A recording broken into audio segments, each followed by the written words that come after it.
Et vous ne le saviez pas, mais sachez que les produits chimiques sont très présents dans le monde du travail, sur les lieux où vous travaillez, et ils passent souvent inaperçus. Sachez que un salarié sur 3 est exposé à un risque chimique, alors on en parle pour être au travail en bonne santé.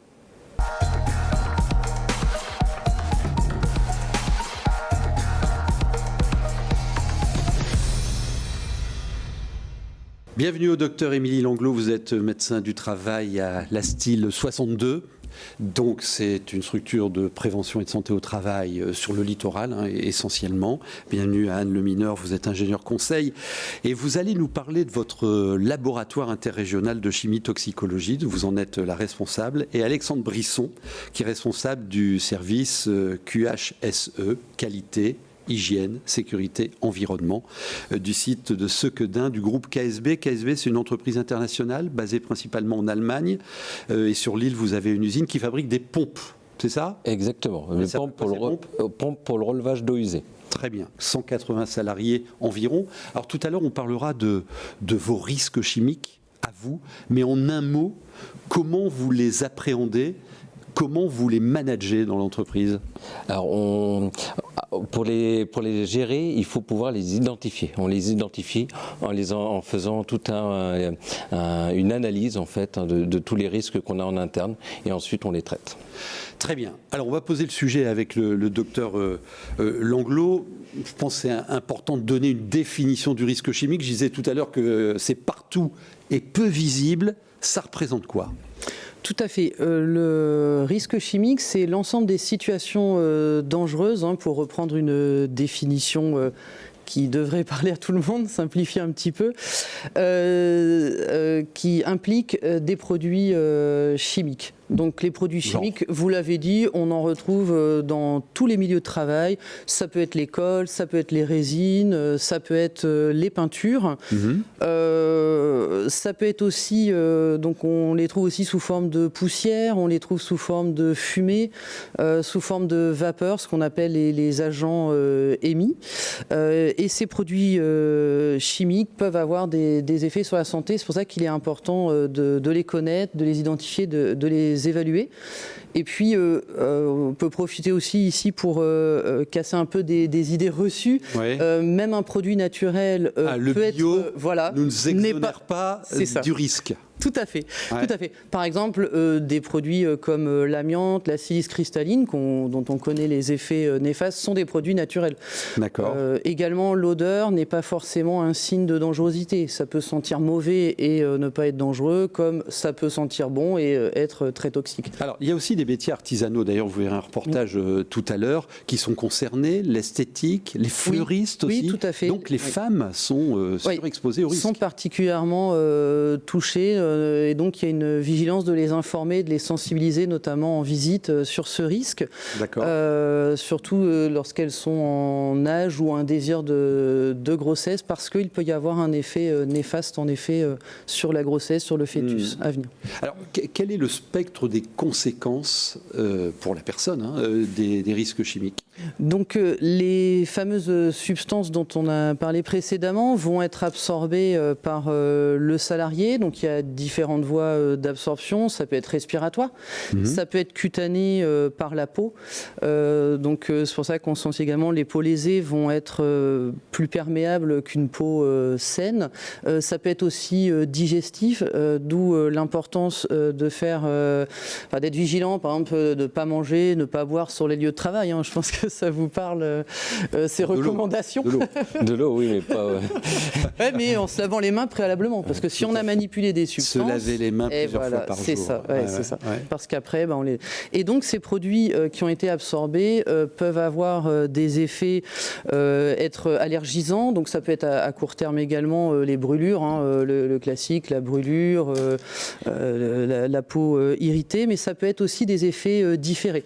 Donc, l'allergie ou les cancérogènes aussi. 1840 nouveaux cas de cancer professionnel reconnus chaque année. Tout Vous à fait. entendez, hein, le Ouais, chiffre, hein, c'est ouais. quelque Et chose. c'est la deuxième cause de maladie professionnelle en France. Ce sont les cancers Ouais, professionnels. Et comme c'est différé, du coup, on a des difficultés à faire le lien entre Tout à fait. Ouais. la pathologie et le risque C'est ça. professionnel. D'où l'importance de la traçabilité, parce qu'on parlait des cancers, ça peut survenir 10 ans, 20 ans, 30 ans, 40 ans après le début de l'exposition. Donc les gens sont en retraite, d'où l'importance du suivi et de l'information.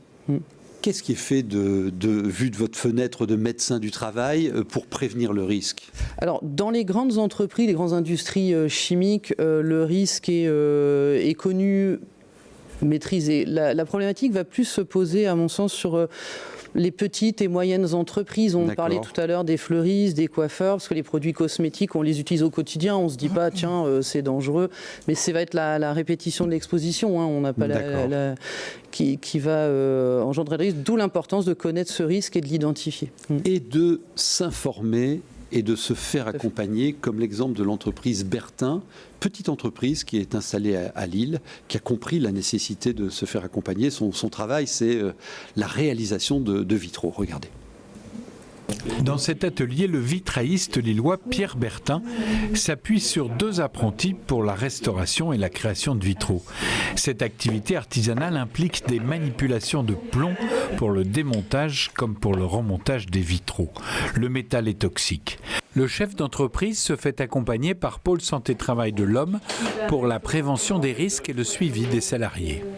On a parfaitement conscience qu'on utilise des matériaux qui peuvent être nocifs pour la santé et donc tous les conseils et tous les axes d'amélioration sont les bienvenus et sont écoutés.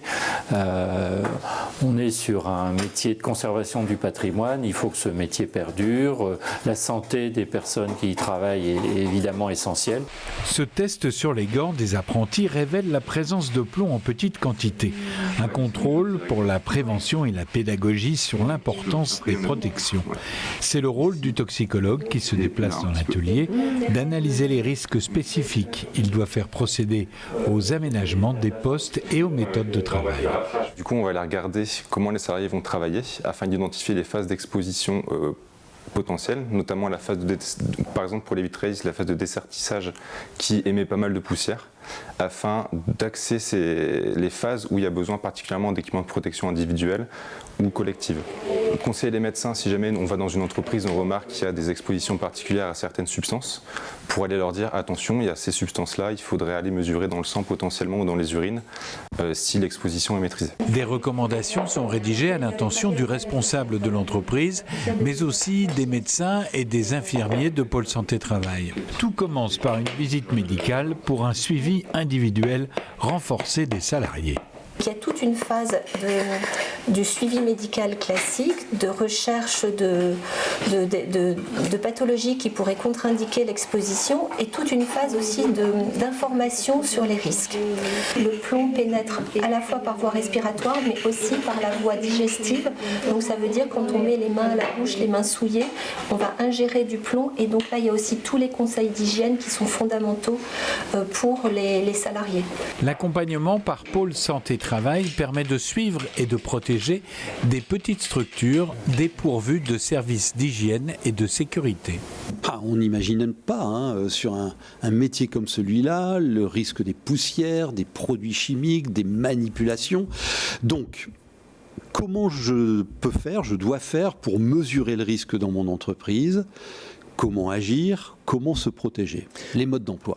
Donc il y a un outil qui est indispensable, bien connu des employeurs, c'est le document unique d'évaluation des risques. Et on y revient à chaque fois, voilà. C'est vraiment votre document colonne vertébrale. C'est ça. Ah oui, celui-là il est vraiment important et donc il y a cette partie identification et évaluation de risque qui va être importante et l'employeur peut se faire accompagner par, comme on l'a vu dans le reportage, le service de santé au travail, de prévention et de santé au travail, qui a les équipes nécessaires, notamment les toxicologues, les médecins du travail, les infirmières.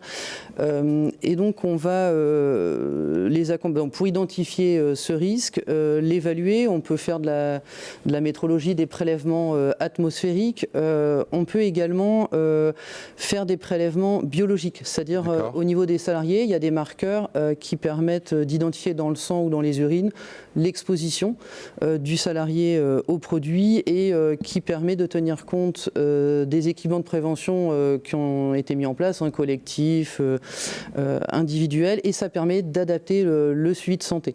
Donc comme ma collègue en a parlé dans le reportage, les examens, mais également en post-expositionnel, parce qu'un salarié peut très bien changer de poste en cours de route, et là il est important, quand on a vu qu'il y avait des effets différés, de poursuivre ce suivi de santé, mais également en fin de carrière, avec la visite de fin de carrière, d'assurer le suivi. Et là, il y a un relais du médecin traitant. Le médecin du travail se met en relation avec le médecin traitant pour faire les préconisations de suivi adaptées. Et vous faites aussi des recommandations pour éventuellement substituer un produit. Oui, tout à fait. Et, tout à fait. Et parfois, on ne peut rien faire. Donc, préconiser des protections. Alors, voilà, collectives et individuelles, et l'idée de réduire le risque au niveau le plus bas possible. Alors, le service santé au travail sollicite la CARSAT pour effectuer certains prélèvements. On l'a vu, donc c'est bien une action complémentaire. Tout à l'heure, vous allez nous emmener dans votre super labo. Mais juste avant, comment s'organise la démarche de prévention des risques ? Alors, la prévention des risques chimiques s'appuie sur les principes généraux de prévention. Donc, première étape incontournable, c'est l'évaluation des risques. On repère, on identifie les risques chimiques, on analyse les conditions d'exposition. À partir de ces éléments, il sera possible d'élaborer un plan d'action. D'accord. Donc, pour aider, accompagner les entreprises à l'évaluation des risques chimiques, il existe des outils élaborés par l'INRS comme l'outil CERICH qui permet à l'entreprise de l'accompagner dans son risque chimique. Alors, la CARSAT propose des formations justement aux entreprises pour se familiariser avec l'outil CERICH. D'accord. Et pour confirmer l'évaluation, des prélèvements atmosphériques sont réalisés également pour estimer le niveau d'exposition des salariés exposés. Alors après, il y a la mise en œuvre du plan d'action de prévention. C'est quoi le champ des possibles d'un plan d'action de prévention ? Alors, en priorité, c'est la suppression, si possible, du risque. Si ce n'est pas envisageable, dans ces cas-là, c'est la substitution. Alors, c'est remplacer ce qui est dangereux par ce qui ne l'est pas ou ce qui l'est moins, que ce soit pour un produit ou un procédé. Ensuite, on va réduire les risques aussi bas que techniquement possible en priorisant les protections collectives, en priorité donc par rapport aux équipements de protection individuelle. D'accord. Alors les protections collectives, ça peut être donc des mesures techniques comme la mécanisation, l'automatisation de procédés, ça peut être le travail en vase clos ou ventilation et captage des polluants à la source. D'accord. Et comme on le disait aussi avec le docteur, des protections individuelles également, en complément des protections collectives. Alors les protections individuelles ne viennent dans un second temps que si un risque résiduel existe. Quid de la formation et de l'information des salariés ? Alors c'est une étape primordiale. Donc il est indispensable d'informer, de former les salariés sur les risques exposés et les mesures de prévention mises en place, sans oublier bien sûr les mesures d'hygiène dont on a parlé et d'urgence. Alors on va aller dans votre labo maintenant, après vous nous expliquerez comment le solliciter, ce labo, c'est un super outil qu'on a ici avec la CARSAT, et on vous explique aussi l'accompagnement financier de vos démarches. Sur la paillasse de ce laboratoire, Émilie Bourillon teste et prépare son matériel d'analyse atmosphérique. Sa mission est de se rendre dans une entreprise pour analyser les risques d'exposition des salariés aux produits chimiques et toxiques. Dans le quotidien d'une entreprise, les risques chimiques ne sont pas forcément les plus évidents et les plus facilement identifiés. Le risque chimique est un risque professionnel qui doit être évalué comme les autres. Il se fait un peu de manière différente, mais souvent effectivement une entreprise sera peut-être plus axée sur une problématique qui du coup engendre beaucoup d'accidents et passer peut-être sur le risque chimique qui provoque des maladies professionnelles à long terme. Ce laboratoire, l'un des 8 en France de ce type, intervient dans les Hauts-de-France en soutien aux contrôleurs de sécurité. Il a un rôle de conseil et de prévention. Son équipe de 10 personnes analyse toutes sortes de pollutions en suspension dans l'air, que ce soit des gaz, des poussières, des fumées, des aérosols, des biocontaminants. On a différents types de polluants que l'on peut analyser ici. Donc on peut analyser les poussières, par exemple dans les menuiseries. On peut analyser les métaux quand on est en métallurgie. En imprimerie, on va par exemple analyser tout ce qui est solvant qui peut se dégager des produits utilisés dans l'impression. Détecter et prévenir ces types de risques est un enjeu de santé publique important. Les maladies professionnelles peuvent se déclencher des années après l'exposition et le nombre de cas est en augmentation. Le risque chimique est omniprésent en entreprise, quels que soient les secteurs d'activité. Un salarié sur 3 déclare être exposé à au moins un produit chimique au travail et plus de 1800 cancers professionnels sont reconnus chaque année en France. Une fois que les échantillons sont analysés au sein de notre laboratoire, tous les résultats font l'objet de rapports qui sont formalisés et qui sont transmis donc justement aux entreprises. Suite à cela, donc dans ce rapport, bien sûr, il y a des mesures qui sont préconisées, des mesures de prévention préconisées qui permettent à l'employeur de répondre à ses obligations et voire de diminuer aussi donc l'exposition des opérateurs à des niveaux les plus bas techniquement possibles. En complément de ces recommandations aux chefs d'entreprise, le laboratoire intervient à la demande dans les sociétés pour sensibiliser les opérateurs aux risques chimiques, de la pédagogie pour qu'ils se protègent mieux. Vous découvrez certainement comme moi, c'est un super outil. Alors une entreprise, comment peut-elle avoir accès à ce service ? Alors, donc déjà, on intervient à la demande des préventeurs CARSAT qui sont présents sur tout le territoire.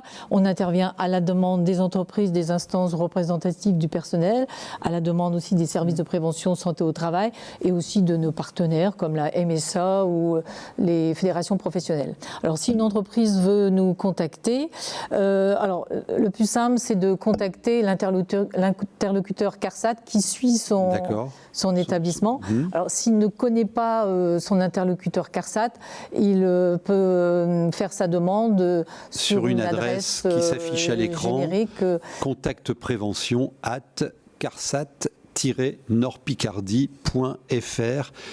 Précisez votre numéro de SIRET. C'est très important. Voilà, pour qu'on puisse identifier l'établissement. Et puis je suppose qu'il y a aussi des services santé au travail qui...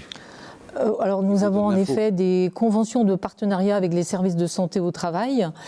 Certains services de santé au travail nous confient les supports de prélèvement pour analyse. Donc ils sont prélevés par l'équipe des toxicologues et donc ces résultats sont transmis au médecin du travail qui peut ainsi adapter le suivi médical du salarié. D'accord. Est-ce que vous lancez également des campagnes d'information, de détection dont peuvent bénéficier les entreprises ? Alors, l'assurance maladie risque professionnel a lancé un programme national risque chimique pro qui a pour ambition d'accompagner 5000 établissements, soit près de 100 000 salariés sur le risque chimique. D'accord. Et en Hauts-de-France, sur la période 2023-2028, nous allons accompagner près de 420 établissements sur le risque chimique. Oui, encore deux questions. Les formations et les financements. Alors, en effet, ce programme national Risque Chimique Pro propose une démarche structurée en 4 étapes. D'accord. Pour aider les entreprises à prévenir, à identifier les risques, avec une offre de services associés. C'est avec de la formation et des subventions, enfin des aides financières. D'accord. Alors, au niveau de la formation, la CARSAT propose une formation aux dirigeants pour le sensibiliser sur les enjeux de la prévention et développer sa culture de prévention sur les risques chimiques. Ouais, les SEM après dans l'entreprise. Voilà. Parce que c'est le chef d'entreprise qui porte la prévention au sein de son entreprise. Et sur les aides financières ? Alors les aides financières, la CARSAT propose une dizaine d'aides financières sur le risque chimique. Alors ça, par exemple, on va financer la formation d'une personne ressources salariées qui va suivre la démarche RCPLO dans l'entreprise. Oui. Donc ça peut être un financement de 70% des sommes versées pour les prestations. On peut aussi accompagner l'entreprise dans l'évaluation de ces risques chimiques par un prestataire extérieur, avec un financement également de 70%. On peut financer des équipements, des Sorbonnes de laboratoire, des aspirateurs mobiles de chantier. Il y a une dizaine de dispositifs qui existent. Vous en avez le répertoire sur le site de la CARSAT, dont l'adresse s'affiche à l'écran, carsat-hdf, comme Hauts-de-France, -fr. Mais si vous voulez aller directement à la source, /homme/entreprise avec un S, et vous saurez tout. Vous en pensez quoi de tout ça ? Moi, je trouve que c'est super d'avoir tout ce matériel à disposition, parce que pour faire de la prévention, on a besoin aussi de spécialistes pour pouvoir nous accompagner. Parce qu'en tant qu'entreprise, on est confronté à une multitude de risques qu'on lise dans le document unique, et malheureusement, on n'est pas spécialiste de toutes les thématiques. Bien sûr. On va aller chez vous, et on va vous retrouver d'ailleurs dans ce reportage avec des superbes lunettes de sécurité. Regardez. L'entreprise KSB, fournisseur de pompes à eau près de Lille à Sequedin, est en pleine transformation depuis quelques mois. Alexandre Brisson, responsable qualité, hygiène, sécurité et environnement, nous parle de la gestion du risque chimique dans l'usine et de l'aide précieuse de la CARSAT, la caisse d'assurance retraite et de la santé au travail. On est dans une étape de modernisation de notre site, et comme on va rendre le bâtiment plus étanche, on se posait la question de la pollution de l'air ambiant au niveau de l'atelier d'usinage. Et donc on a fait appel au service de la CARSAT pour nous aider à caractériser cette ambiance. On a eu un super accompagnement de la part des techniciens qui sont venus sur site. On a eu énormément de conseils, beaucoup de discussions qui nous ont permis d'ajuster notre démarche, et aussi ça nous a permis d'avoir des résultats sur lesquels on peut s'appuyer pour communiquer aux collaborateurs et aussi lancer nos étapes de sensibilisation en interne. Isolation du bâtiment, désamiantage des toitures, mais aussi rénovation des locaux sociaux, des travaux effectués avant tout pour le bien-être des collaborateurs, une valeur forte pour l'entreprise KSB. Les collaborateurs, c'est ce qui fait le travail au quotidien. Donc, on a tous plaisir de venir travailler dans un bon environnement de travail, et ça, c'est quelque chose qui est très important chez KSB. Pour l'instant, on n'a pas vraiment les conditions idéales parce que forcément, c'est les travaux. Dans l'avenir, ça sera beaucoup plus agréable, on va dire. Les travaux de modernisation devraient durer jusqu'en 2027. J'aurais tendance à conseiller à mes collègues QHSE également de faire appel au service de la CARSAT, parce que l'accompagnement qu'on a eu est vraiment top. Suivez le conseil, vous êtes un bon promoteur de la CARSAT. Le risque chimique n'est pas votre principal risque, mais on le retrouve un peu sur les différents postes de travail. Il est où ? Exactement, parce qu'on est entreprise dans la mécanique, donc le risque principal, c'est la mécanique. Mais on a du risque chimique sur les activités de peinture, puisque les pompes que l'on va fabriquer vont être peintes, donc risque chimique lors de l'application.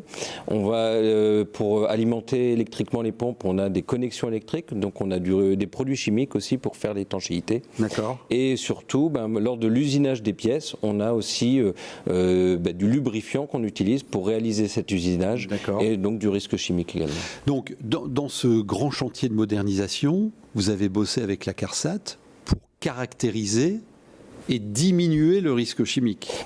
Voilà pour savoir à quel risque on était confronté, parce que on parlait tout à l'heure, mais on a besoin de connaître le risque. Et pour connaître le risque, on a besoin de l'identifier, de le caractériser, parce que si on ne sait pas quel risque on doit combattre, c'est difficile de mettre en place des actions. Et là, sur ce chantier de modernisation, on se posait la question de la ventilation des locaux de travail. Mais pour dimensionner au mieux cette ventilation, quels sont les risques chimiques, quel est le risque dans l'ambiance de travail qu'on doit combattre. Et là, la CARSAT est intervenue, on leur a soumis la problématique parce qu'on ne savait pas comment l'aborder non plus, n'étant pas chimiste de formation. Et là, on a eu vraiment des spécialistes qui pointus sur le domaine, qui nous ont expliquer ce à quoi on était confronté et expliquer aussi une démarche qu'on pouvait engager pour caractériser cette ambiance. Ouais, donc profiter de la transformation de vos sites, de vos process également pour revisiter le risque chimique. Vous avez déjà des premiers résultats ? Exactement. On a fait 2 campagnes avec la CARSAT qui nous ont permis déjà de démontrer que le niveau de maîtrise était satisfaisant au niveau de l'atelier. Donc ça, c'est déjà un excellent point de départ. Pour autant, on a eu des recommandations aussi qui nous ont été prononcées dans les rapports pour améliorer la situation. Et ces données-là, ça nous donne aussi un super point de départ pour la sensibilisation et l'information auprès des salariés, parce qu'on parlait tout à l'heure, la formation aux salariés, elle est très importante. Et le fait d'avoir aussi... Ils adhèrent à ça, ils suivent exactement, parce que même eux sont confrontés au risque chimique, mais ne connaissent pas exactement à quoi correspond le risque chimique. Et lorsque la CARSAT est venue, on a équipé les gens de capteurs, et les gens étaient vraiment très réceptifs à ça. Le capteur de quoi ? Capteur de l'air, pour piéger les polluants. Et, la bonne preuve, quoi. Exactement. C'est QFD. Bon, qu'est-ce qu'on peut retenir ? Enfin, c'est quoi votre conseil là, à un de vos collègues pour piloter la maîtrise de son risque chimique ? Pas hésiter à faire appel justement à des supports comme Pôle Santé Travail ou Pôle Santé Travail dans l'ordre, mais la médecine, médecine du travail, voilà, parce que nous on travaille beaucoup avec la CARSAT et la médecine du travail. Et vraiment ne pas hésiter à s'appuyer sur ces spécialistes-là, parce que surtout quand on connaît pas, on n'est pas spécialiste du domaine, on a des gens qui connaissent bien. Bon, on a compris que c'était aussi une vraie démarche. Si on peut remettre l'adresse du site de la CARSAT, c'est un bon point d'entrée pour un contact si vous n'avez pas le relais sur le terrain. Enfin, normalement, chacun doit connaître son correspondant CARSAT. Normalement. Normalement, voilà. Merci à vous et bonne chance pour la suite de votre modernisation. Et puis on se retrouvera bientôt pour aborder un autre sujet pour être en bonne santé au travail.